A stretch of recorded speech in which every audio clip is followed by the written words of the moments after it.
Hello soulmates, welcome back. So in this video I want to show you how to draft the shirt of a female two-piece top. So here I have marked out my length of shirt, which we had as 22 plus extra 3 inches, that's 25. So I first of all gave a notch at that edge. Now the reason for the notch is to enable me fold the button allowance so that I don't fold excessively, right? So just get the length plus extra 3 inches, then fold half an inch first, and then fold 1.1, 1.2 again for the button allowance. So iron out properly in this form, and then after which you bring your hemming gum and put the hemming gum underneath the first half an inch that you have folded. Don't forget that, it's very important. So put your hemming gum at that point, fold down that way, then place another one at the 1 inch or 1.1 and then fold again, right? And after which, make sure that the hemming gum is properly tucked inside, and then you iron out as seen. Iron properly. So this hemming gum is what we use to fold your button allowance. You will still, need to stitch it as the case may be. Then do the same thing at the underside. Fold half an inch first, and then fold 1.1, 1.2 as the case may be. So this is how you fold.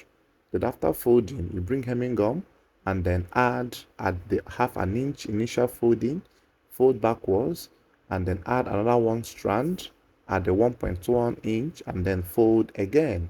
Make sure that all hemming gums are properly tucked in. Don't allow anyone to touch the surface of the iron. So now you have done the button allowance folding. Now the next thing you will do is to start marking or applying the measurements. So the measurements we are going to apply will be in accordance with your customer's measurement, right? So now I am drawing out the shoulder line, and then the first thing I will do is to get my armhole, which is gotten by your bust over 6 plus extra 1.5, and then I applied my shoulder to bust and my shoulder to shape. So that was the lines I am marking out. So all measurements will start from the center of the button allowance folding, which the bust we have was 38, divided by 4, 9.5. From the midpoint of the folding on the button allowance, I'll mark and add extra 2 inches. The same thing applicable on the shape by 4 plus extra 2. Now at the hem side, I use the hip by 4. So the hip I had was 40. From the center, I marked 10 plus extra 2 inches.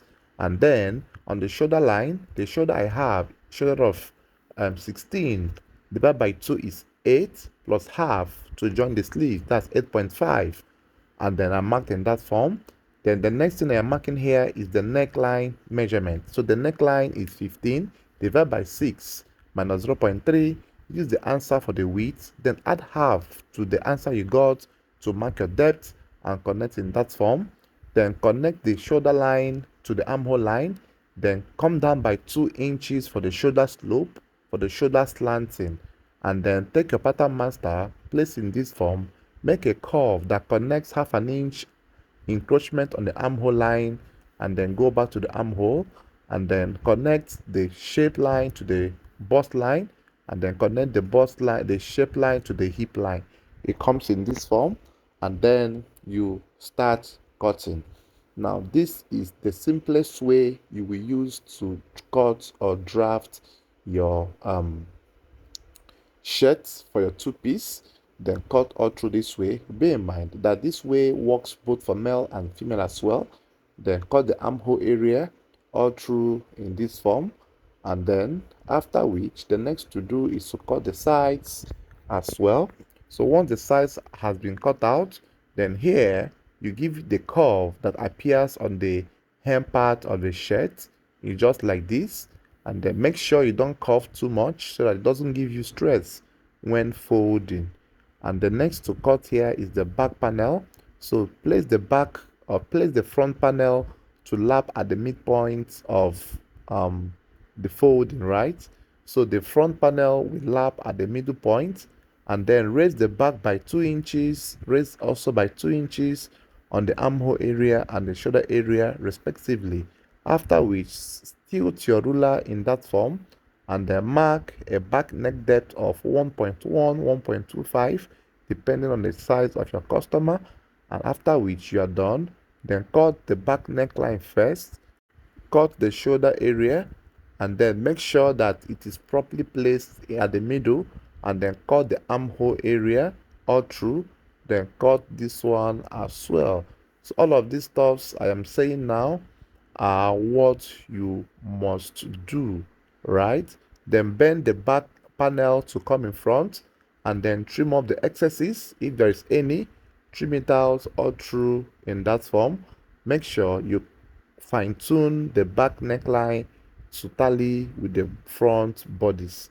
After which, repeat the same curve here at the hem, and then this is what you have. So the next to do now is to cut the sleeve.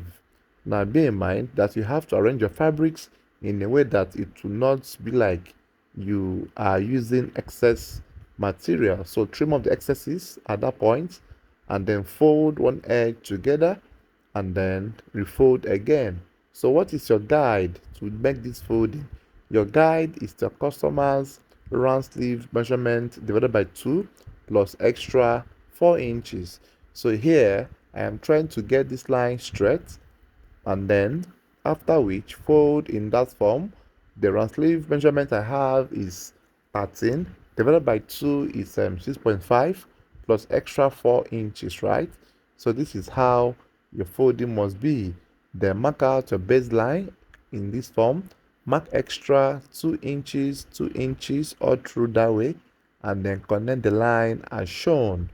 And after which the sleeve length we have is 9 inches. Add extra half inch to it for your sleeve joining.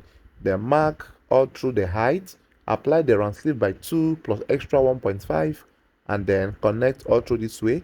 Come down by 4 inches or 3.5 inch at the inner sleeve, connect in this form.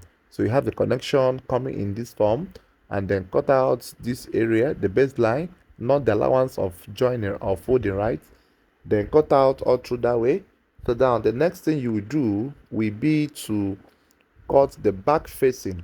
So the back facing is just to fold a replica of the size of the back panel, and then bring the back panel and place on it in this form, and then make sure it's properly placed. Don't fold excessively, and then cut the back facing to be 1.5 inch or 2 inches above the armhole line, the back armhole depth.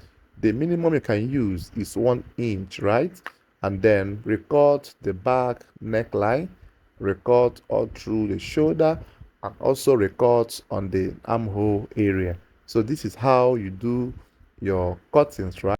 So now the next video you will see will be on the sewing proper. So don't forget to like this video, comment, share, and subscribe to my channel. Thank you for watching, guys. See you on the next episode. Bye bye for now.